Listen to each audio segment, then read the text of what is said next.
Mark my words, perception is reality, and how someone perceives you is just their reality. There truly is no such thing as making a good or bad first impression. There's just an initial impression, and how that person perceives you in that moment in time is just a snapshot. If you make a good first impression, that's not reality. You're trying to put your best foot forward and show the best version of you. Well, how many of us are our best selves all the time? If you make a bad first impression, all that means is that the person had an expectation for you that you didn't live up to. And once again, that's truly more reality than making a good first impression, because we disappoint ourselves sometimes. Sometimes we exceed our own expectations. But that initial first impression is just that. It's not bad. It's not good. It just is.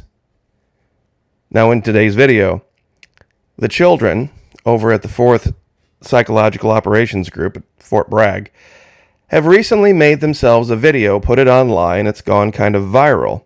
It's supposed to be some type of a recruiting film. It's terrible. But it illustrates something. It shows what happens when narcissism takes over, when the only audience you care about is what's going on in your own mind. Now, the idea of the video is to make people believe that there are hidden dark forces controlling the entire world, and do you want to be one of them? Because we're one of them. It's really sad. It truly is. And I'm going to break this video down for you. It's called Ghosts in the Machine.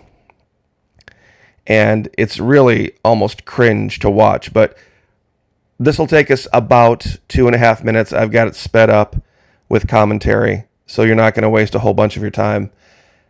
They start off with a quote from Sun Tzu.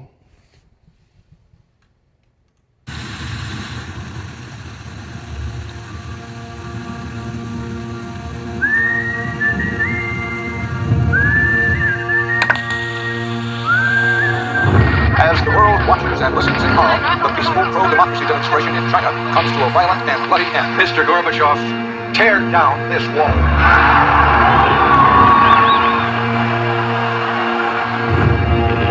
Wolves hiding nearby, whispering do or die around me.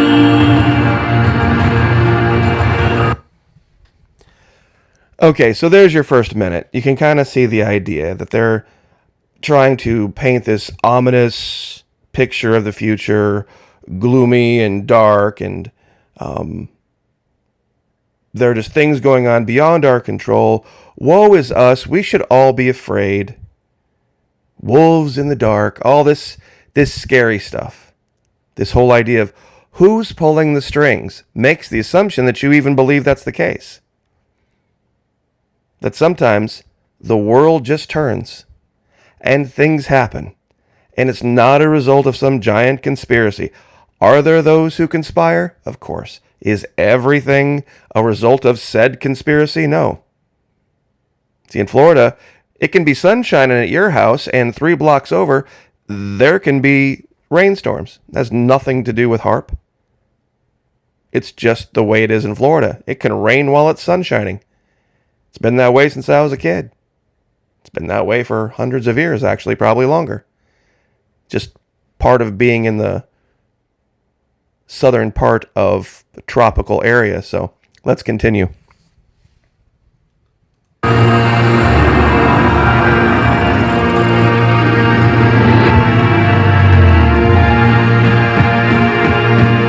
You say your last good night while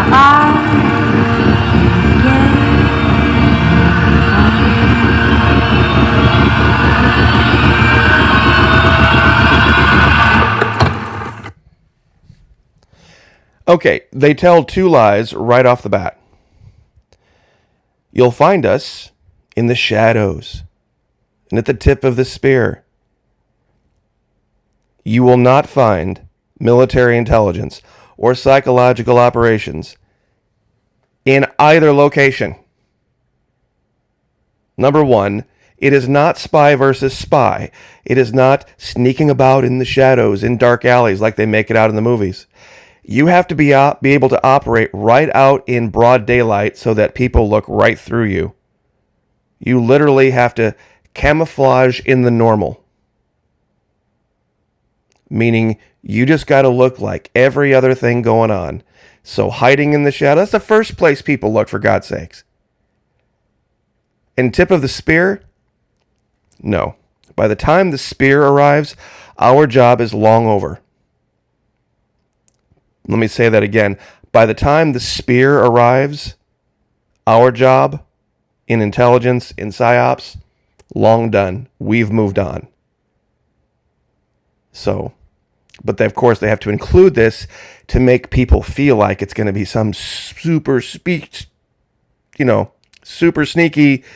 type of job in the military that's going to get them a lot of attention and accolades, like the snipers and the door kickers and all this kind of stuff. Let's continue. Prayer is another very important phase of warfare. It has as its target not the body, but the mind of the enemy. The target of psychological warfare is against the enemy's mind. It is words and ideas. Ammunition used by cyborgs. Its mission is to influence the thoughts of the enemy soldier, and at the same time Is expected and encouraged to study foreign languages and the social sciences such as history, economics, and sociology. He must have a broad and sympathetic understanding of all phases of human experience. Gripping at my skin, the walls of night close in. the use of this force as an integral part of combat has now taken on new form. As I wait to say my last goodbye.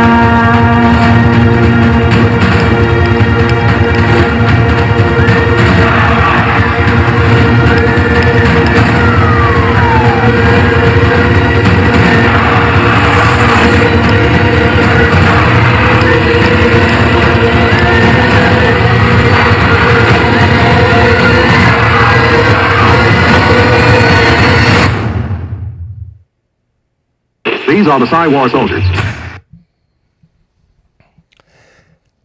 It just is so hard, so painful to watch. They say that war is evolving and something new is developed. Has literally nobody read the Bible?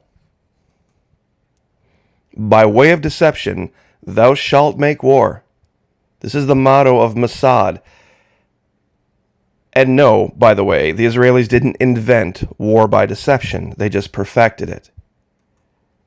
Has anybody ever read the story of Samson and Delilah? Jericho. How many others? Antony and Cleopatra. You can go right down the Trojan horse. War by deception has always been the case. Psy-Ops is not new, nor is it glamorous, nor is it something that is too far beyond people to understand. It is simply the idea that if you can catch people or manipulate them into an emotional state where they're not thinking, you can then take control of their actions by manipulating their thoughts. Once they're broken down to that level. It's just that simple. How do they do it? It's the thing we've talked about so many times. 24 cognitive biases. 24 logical fallacies. It's why we teach over at the Florida Maquis Patreon channel. Some say, but you charge $1. Yeah, I do. It's the lowest allowable level. It's the lowest allowable level. And simply put, anything you get for free, you place no value on. Let me say that again. Anything you get for free, you place no value on. Only those who place value on the peace of their own mind. Only those who place value on being able to recognize this kind of stuff will be able to say, yes, $1 per month is worth it for me. Because I'm tired of the way I feel in my mind right now. I feel afraid. I feel tense. I feel unsure of the future. I don't know what to believe. If you want to figure it out, you want to get a hold of it, join us over at the Florida Maquis Patreon channel. This was embarrassingly bad for Psy warfare. It truly was. If this is supposed to be some kind of a recruiting film, I have absolutely no idea what they would tell anybody walking in that would be remotely accurate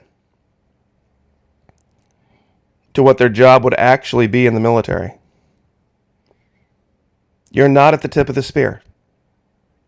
You're not Delta Force. You're not going to be out there with the folks that land first. And you're not going to be sneaking about in the shadows. You'll be conceptualizing the idea of how to make people believe things that just aren't true. Just like she did. Just like Eve did. Just like Carrie Matheson did in the series Homeland. And I know a lot of people laugh at this. You would be shocked if you knew how many intelligence services used women and sexuality to break guys down, to break foreign soldiers down. It is probably the single most common tactic used to take a man out of his thinking brain and rush the blood someplace else, and I'll just leave it there. And it's a lot worse when you're young than when you're older. But you're not impervious to it when you're older. Believe me, it's just this boring. And if you don't think this is the case, how many of you are familiar with the series Star Trek Deep Space Nine? What if I told you that in the first season, there was a scene that, by modern standards, would almost qualify as pornography? Wait, what? This is on Netflix, Maquis. You can't have... It's about perception. Remember, perception is reality. It's about what you know, what you believe, and what your understanding of the reality is. There's an episode called Q-less. Believe it or not, that is the title of the episode. Q-LESS, Q-less. There's a character it's a recurring theme character. Her name is Vosh. She was originally on The Next Generation. She arrives on the space station, and she's collected a bunch of very valuable artifacts, but she needs buyers for the artifacts. Now, this guy, Quark, he runs the local bar, and he's kind of a trafficker of these types of things. And so she makes contact with him and says, hey, I have all these things. I need a group of people to run an auction. Do you know any rich, wealthy people that are interested in these types of artifacts? And he said, well, yes, I can do that, but for a fee. Now, what you're looking at here is her negotiating that fee. Now, anybody who understands the series and the lore would know that this particular alien, called a Ferengi, the earlobes are the genitals. And so during this time, they're having this conversation. She's basically giving him a hand the entire time. Now, kids watching this, and their parents walk in, they'd look at it and they wouldn't think much of it. They'd probably walk right out of the room. But this would be the understanding. This would be the perception of anybody watching this. And this made it right through the censors. Why? Because the censors didn't know what they were looking at. A negotiation of sorts. And just because of the location on the alien where those particular organs exist, nobody saw it. It's a thing that the alien, the Ferengi call it umlaks, or something like this. And that's clearly explained in the series as to what it is. Truly. And it's just one of those things. It's a perception thing. Now, I know this is kind of a silly example, but this is the case around the world. There are many different cultures around the planet that see things that we look at, and to us it's no big deal, but to them it's a huge deal, incredibly offensive and horrible, and vice versa. There's things that go on in other parts of the world that to Americans are very taboo. So it's once again all about perception. It's all about the idea of what is understood. So when you make that first impression with someone and you do your best, I'm not saying that if you go out on a date, you shouldn't shower, you shouldn't bathe, you shouldn't brush your teeth, all this kind of stuff. But putting too much emphasis on creating an impression of yourself that isn't true can eventually backfire. And nowhere else is this seen better than here in Florida on the beaches in the summertime. You have young people mixing, drinking, trying to be the happiest, funnest, best versions of themselves, hoping for, true love or whatever.